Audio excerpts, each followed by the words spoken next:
बिस्मिल्लाहिर्रहमानिर्रहीम अस्सलामुअलैकुम। मैं हूं आपका एडमिन मोहम्मद इमरान और आप देख रहे हैं मेरा यूट्यूब चैनल इमरान उस्ताद। दोस्तों, आज के इस लेक्चर के अंदर हम बहुत ही ज़्यादा इम्पॉर्टेंट टॉपिक को डिस्कस करने वाले हैं। टॉपिक का नाम आपकी स्क्रीन के ऊपर है, 3 main domains of learning in pedagogy. 3 main domains of learning in pedagogy. ये काफ़ी इंपॉर्टेंट है। इंडक्शन के जो ट्रेनिंग टीचर्स हैं उनके फाइनल एग्जाम्स के अंदर इन डोमेन्स के हवाले से क्वेश्चंस कंफर्म आते हैं। इसके अलावा ईटा के जो स्टूडेंट्स हैं उनके लिए भी ये काफ़ी इंपॉर्टेंट है, क्योंकि पेडागोजी सेक्शन के अंदर इससे रिलेटेड एमसीक्यूज अक्सर पूछे जाते हैं।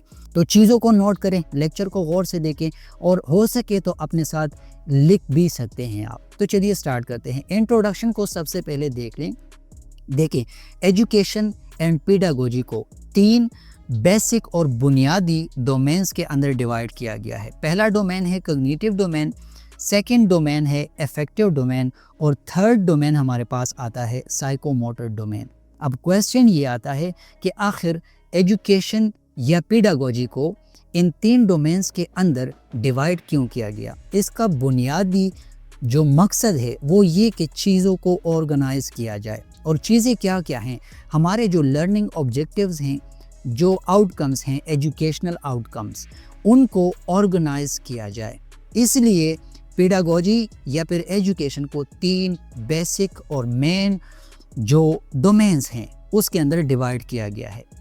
डोमेन का नाम आपको मैंने बता दिया। पहला डोमेन कॉग्निटिव डोमेन है, सेकंड डोमेन अफेक्टिव डोमेन है, थर्ड डोमेन साइकोमोटर डोमेन है। बस आपने इतना याद रखना है इंट्रोडक्शन के अंदर। अब आगे जाते हैं। कॉग्निटिव डोमेन के ऊपर मैं 1-2 दिन पहले आप लोगों को लेक्चर दे चुका हूं, जिसका टाइटल ब्लूम्स टैक्सोनॉमी ही था। ब्लूम्स टैक्सोनॉमी असल में कॉग्निटिव डोमेन ही है। ये डील करता है मेंटल स्किल्स को या फिर नॉलेज को। इसके जो लेवल्स हैं यहाँ पर जल्दी आपके सामने रिकॉल कर लेता हूँ। पहला लेवल इसका है रिमेंबरिंग, इसके अंदर ये काम होता है, ठीक है। एग्जाम्पल आपके सामने ये वाला है। सेकेंड लेवल इसका है अंडरस्टैंडिंग, इसके अंदर ये होता है और इसका एग्जाम्पल भी आपके सामने है। थर्ड लेवल है applying using information in new situation, इसका मकसद यहाँ पर ये होता है। फोर्थ लेवल इसका है एनालाइजिंग और इसका काम ये होता है, इसके अंदर ये चीज़ होती है। इसके अलावा एग्जाम्पल आप लोगों के सामने ये है। फिफ्थ इसका लेवल है evaluating, making judgments based on a specific criteria. ठीक हो गया, एवेल्युएशन के फेज़ में ये होता है, इसके लेवल में ये होता है।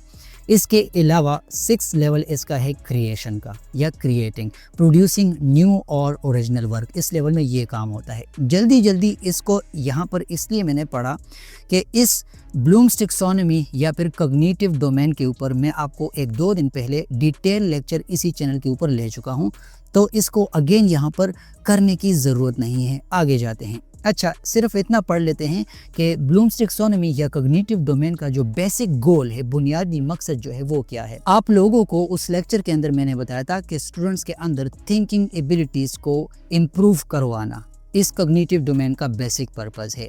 स्टूडेंट्स के अंदर हाई ऑर्डर थिंकिंग को लेकर आना, क्रिटिकल एनालिसिस को इंट्रोड्यूस करवाना, उनके अंदर ये चीज़ पैदा करना, उनके अंदर क्रिएटिविटी लेकर आना कॉग्निटिव डोमेन का बेसिक पर्पस है। और बस आपने इतना याद रखना है, बाकी डिटेल लेक्चर चैनल के ऊपर पड़ा हुआ है।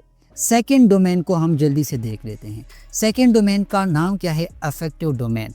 ये रिलेट करता है एटीट्यूड्स के साथ या फिर इमोशंस के साथ। यहाँ पर आप पढ़ें, the affective domain involves feelings, values, emotions, motivations and attitudes. Affective domain के अंदर फीलिंग्स आ जाती हैं, वैल्यूज़ आ जाती हैं, इमोशंस आ जाते हैं, मोटिवेशंस इसके अंदर शामिल है, एटीट्यूड्स वगैरह से इसका ताल्लुक है। डेवलप किसने किया था? डेविड रेथहोल। डेविड क्रेथहोल या डेविड रेथहोल जो भी है, इस बंदे ने इसको डेवलप किया था। इसके जो लेवल्स हैं आप लोगों की स्क्रीन के ऊपर हैं। पहला लेवल इसके अंदर है रिसीविंग, दूसरा है रिस्पॉन्डिंग, थर्ड इसका लेवल है वैल्यूइंग, फोर्थ लेवल इसका है ऑर्गेनाइजिंग और फिफ्थ लेवल इसका है करेक्टराइजिंग। अब एक एक करके इसको समझते हैं। रिसीविंग के अंदर क्या होता है? रिसीविंग का मतलब है awareness and willingness to hear, दूसरों को सुनना। बस इसके अंदर ये होता है। For example, listen attentively to a lecture, ठीक है, तो इसको कहते हैं रिसीविंग। इस लेवल को रिसीविंग बोलते हैं। सेकेंड लेवल को देख ले, रिस्पॉन्डिंग का लेवल है। यहाँ पर क्या होती है, एक्टिव पार्टिसिपेशन होती है। एक स्टूडेंट क्लास के अंदर एक्टिवली पार्टिसिपेट करता है तो इसको रिस्पॉन्डिंग कहते हैं। फॉर एग्जांपल, आस्क क्वेश्चंस और ज्वाइन अ ग्रुप डिस्कशन। तो जब स्टूडेंट ग्रुप डिस्कशन ज्वाइन करता है या क्वेश्चन पूछता है, इसका मतलब है वो रिस्पॉन्ड करता है चीज़ों को, ये इसका रिस्पॉन्डिंग का लेवल है। आपने बस इतना ही याद रखना है। वैल्यूइंग का फेज देख लें। इस लेवल के अंदर क्या होता है, शोइंग अप्रिसिएशन और commitment to a concept. For example, respect classmates opinion. उसका जो क्लास फेलो है उसका अपना पर्सनल एक ओपिनियन होता है तो वो उसको अप्रिशिएट करता है, उसको वो वैल्यू देता है। इस लेवल के अंदर वैल्यूइंग का काम होता है और बस आपने इतना ही याद रखना है। इसके ऊपर अगर क्वेश्चन आ जाए तो ये लेवल भी आपने याद रखने हैं और हर एक लेवल के साथ आपने एग्जाम्पल्स भी देने हैं और एग्जाम्पल्स के अलावा इस लेवल के ऊपर अलग क्वेश्चन अगर आ जाए तो फिर आपने ये बताना है कि लेवल ये है, लेवल का काम ये है और लेवल का एग्जाम्पल ये है। फोर्थ लेवल आप देख ले, ऑर्गेनाइजिंग का लेवल है। यहाँ पर क्या होता है, prioritising and integrating values. For example, resolve conflict between personal and group values. कोई कॉन्फ्लिक्ट आता है तो आप क्या करते हैं, वैल्यूज को वहाँ पर इंटीग्रेट करते हैं। यहाँ पर ऑर्गेनाइजिंग का काम होता है। बस आपने इस लेवल के अंदर इतना ही याद करना है। ऑर्गेनाइजिंग के अंदर क्या होता है, प्रायोरिटाइज होता है इसके अंदर और इंटीग्रेट वैल्यूज का काम होता है। एग्जाम्पल आप लोगों की स्क्रीन के ऊपर है, resolve conflict between personal and group values. ठीक हो गया, आपने इतना याद रखना है। करेक्टराइजिंग का जो लेवल है उसके अंदर क्या होता है, acting consistently with internalized values. For example, demonstrating honesty across situation. कोई situation आती है तो वो स्टूडेंट वहाँ पर consistently अपनी honesty को शो करता है different situations के अंदर, वो वहाँ पर उसको demonstrate करता है अपनी internalized values के थ्रू। कैरेक्टराइजिंग का लेवल ये है, इसके अंदर ये होता है। सो ये 5 सब लेवल्स थे इफेक्टिव डोमेन के। अब आगे जाते हैं और इसका गोल देख लेते हैं। इफेक्टिव डोमेन का पर्पस क्या है, गोल क्या है, to help students develop personal and social attitudes. आपने ये चीज़ याद करनी है। इफेक्टिव डोमेन का बेसिक पर्पस ये है कि ये स्टूडेंट्स को हेल्प करता है पर्सनल और सोशल एटीट्यूड्स को। किस लिए, होलिस्टिक एजुकेशन के लिए, एक अच्छी एजुकेशन के लिए वो पर्सनल और सोशल एटीट्यूड्स को डेवलप करता है और इस डेवलपमेंट के अंदर इफेक्टिव डोमेन उसकी हेल्प करता है। फॉर एग्जांपल, रिस्पेक्ट हो गया, एम्पैथी, कोऑपरेशन एंड रिस्पॉन्सिबिलिटी। सो इन चीज़ों का ताल्लुक ही इफेक्टिव डोमेन के साथ होता है। ठीक हो गया, ये इफेक्टिव डोमेन की डिस्कशन हो गई। आई थिंक आप लोगों को इसमें कोई कंफ्यूजन नहीं होगी क्योंकि इसको मैंने अच्छा खासा एक्सप्लेन किया। इसके ये लेवल्स आपने याद करने हैं और लेवल्स के साथ लेवल्स की डेफिनेशन और साथ में एक एक एग्जाम्पल भी आपने याद करना है। अब आते हैं थर्ड जो डोमेन है उसके ऊपर, साइकोमोटर डोमेन। इसका काम कहाँ पे होता है? साइकोमोटर डोमेन रिलेट करता है फिजिकल स्किल्स के साथ या फिर एक्शंस के साथ। जितने भी एक्शंस हैं जो बॉडी से या फिजिकल स्किल्स से रिलेट करते हैं वो वहाँ पर आते हैं। कहाँ पर? साइकोमोटर डोमेन के अंदर। Psychomotor domain deals with physical movement. जितने फिजिकल मूवमेंट्स हैं, कोऑर्डिनेशन या फिर मोटर स्किल का जो यूज़ होता है। मोटर स्किल्स क्या होते हैं? फिजिकल मूवमेंट से रिलेट करते हैं। सो ये सारे साइकोमोटर डोमेन के अंदर आते हैं। आपने इतना याद करना है। इम्पॉर्टेंट क्यों है? जितना भी हमारा प्रैक्टिकल एजुकेशन है उसके अंदर साइकोमोटर डोमेन हमारी हेल्प करता है। ये वहाँ पर हमारा काम आसान करता है। इसको डेवलप किसने किया था या फिर किसने इंट्रोड्यूस किया था? उस बंदे का नाम था डेव्स टेक्सोनॉमी इसको बोलते हैं। अब जाते हैं और इस टेक्सोनॉमी के सब लेवल्स देख लेते हैं। साथ में ये तारीख भी आप याद रख ले, 1970। ठीक हो गया, इसमें इसने इसको इंट्रोड्यूस किया था। पहले लेवल में क्या होता है? इमिटेशन। यहाँ पर इमिटेट करता है बंदा, चीज़ों को ऑब्जर्व करता है और उनको कॉपी करता है। लोगों को कॉपी करता है, ऑब्जर्व करता है, कॉपी करता है, फिर उसको अडॉप्ट करता है। For example, a student copies how to hold a pen brush. एक स्टूडेंट अपने टीचर को या अपने साथी स्टूडेंट को कॉपी करता है और सीखता है कि पेन ब्रश को कैसे पकड़ना है। सो ये इमिटेशन का लेवल है। सेकेंड लेवल आप देख ले, manipulation. Performing actions by following instructions. मैंने आपको कोई इंस्ट्रक्शन दी और आपने उन इस इंस्ट्रक्शंस को लेकर कोई काम किया, तो इसको बोलते हैं मैनिपुलेशन, क्योंकि आप मैनिपुलेट कर रहे हैं। Typing by following steps thought by the teacher, teacher ने कोई स्टेप्स आपको बताए और आपने उनको टाइप किया, सो आपने यहाँ पर मैनिपुलेशन का काम किया। सो ये इस लेवल का काम है, इस लेवल के अंदर ये चीज़ें होती हैं। अब प्रिसिशन का लेवल क्या है, इसके अंदर होता ये है performing actions accurately without guidance. यहाँ पर गाइडेंस के बगैर एक्शन को परफॉर्म करना होता है। For example playing a musical note perfectly without any guidance. So ये इस लेवल के अंदर आता है, प्रिसिशन के लेवल के अंदर। बस आपने इतना याद करना है कि गाइडेंस के बगैर एक्शंस को परफॉर्म करना प्रिसिशन कहलाता है। यहाँ पर इस लेवल के अंदर प्रिसिशन का काम ये होता है। अब आगे जाते हैं, फोर्थ लेवल आप देख लें, इसको बोलते हैं आर्टिकुलेशन। यहाँ पर क्या होता है, combining multiple actions for efficiency. एक टाइम पर मल्टीपल एक्शंस को कंबाइन करना ताकि एफिशिएंसी आ जाए, एफिशिएंसी को अचीव करना। For example driving a car smoothly using clutch, brake and gear. अब आप एक टाइम पर कितने काम कर रहे हैं, क्लच भी, ब्रेक भी और गियर भी। सो आप क्या करेंगे, एफिशिएंटली कार को ड्राइव कर सकेंगे। अगर आप इसमें किसी चीज़ को मिस करेंगे तो आपका जो ड्राइविंग है वो गलत होगा, आपकी ड्राइविंग आपको नुकसान दे सकती है।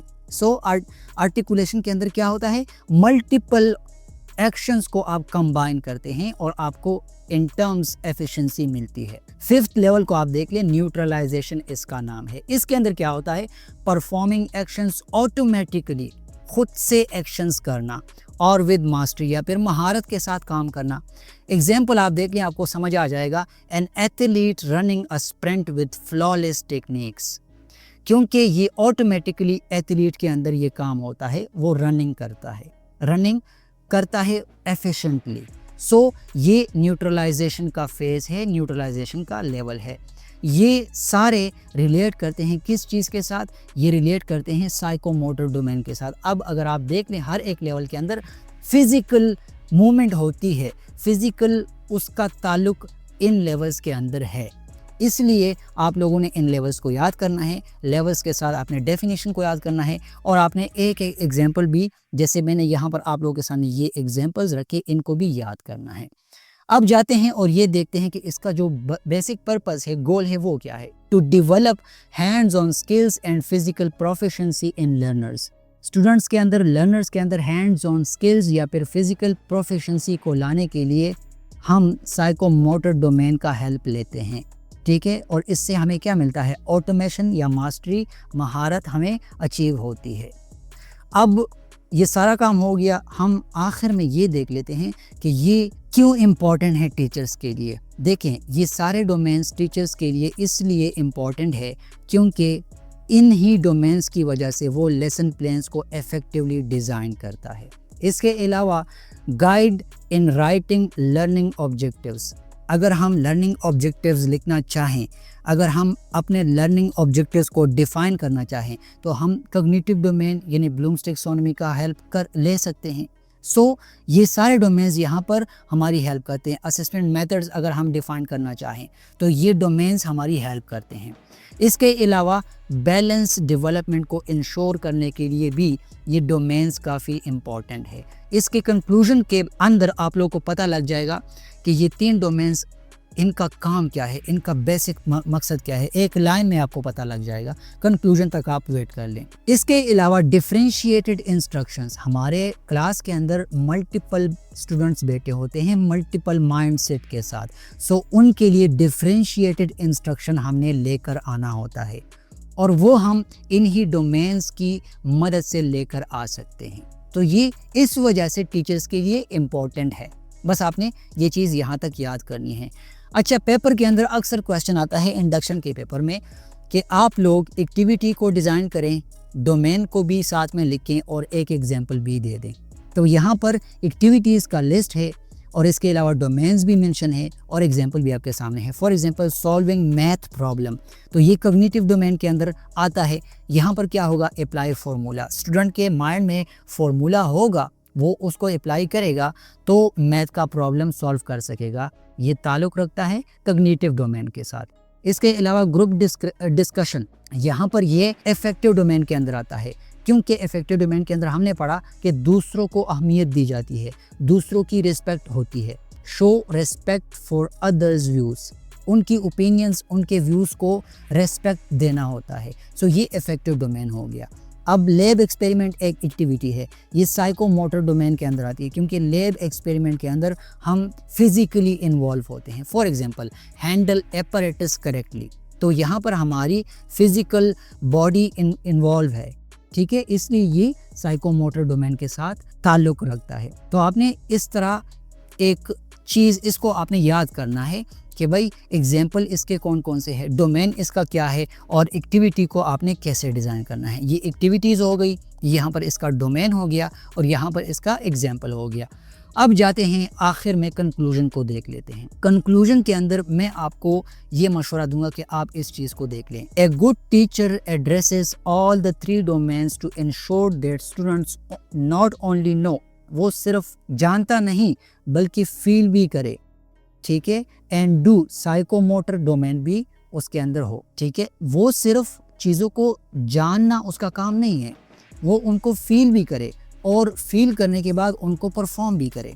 मैंने आपको कहा कंक्लूजन में आपको पता लग जाएगा कि ये डोमेन्स हम क्यों पढ़ते हैं या हमने एजुकेशन और पेडागोजी को इन डोमेन्स के अंदर तकसीम क्यों किया है। क्योंकि एक अच्छा टीचर वो होता है वो इन सारे डोमेन्स को इंश्योर करे कि उसके जो स्टूडेंट्स हैं वो सिर्फ चीज़ों को जानना उनका काम ना हो, बल्कि चीज़ों को फील करना भी उनका काम हो और वो उन चीज़ों को परफॉर्म भी कर ले। इसी वजह से ये सारे डोमेन्स जो हैं एजुकेशन के अंदर, लर्निंग के अंदर काफ़ी इम्पोर्टेंस रखते हैं और ये हर एक टीचर के लिए इम्पोर्टेंट है। तो ये आज का लेक्चर था, इसके अंदर मैंने आपको पेडागोजी के जो 3 बेसिक और काफ़ी अहम डोमेन्स हैं, cognitive domain, affective domain, psychomotor domain, उसका ओवरव्यू आपको दिया, उसके ऊपर डिस्कशन किया आपके साथ। आई होप आप लोगों को यहाँ से आइडिया मिला होगा। अगर आपको ये वीडियो अच्छी लगी है तो वीडियो को लाइक करें और अपने दोस्तों के साथ इसको लाजमी शेयर करें। इंशाल्लाह नेक्स्ट वीडियो में आपसे बात होगी, मुलाकात होगी। तब तक के लिए अपना ढेर सारा ख्याल रखिएगा। अस्सलामु अलैकुम वरहमतुल्लाहि वबरकातुहू।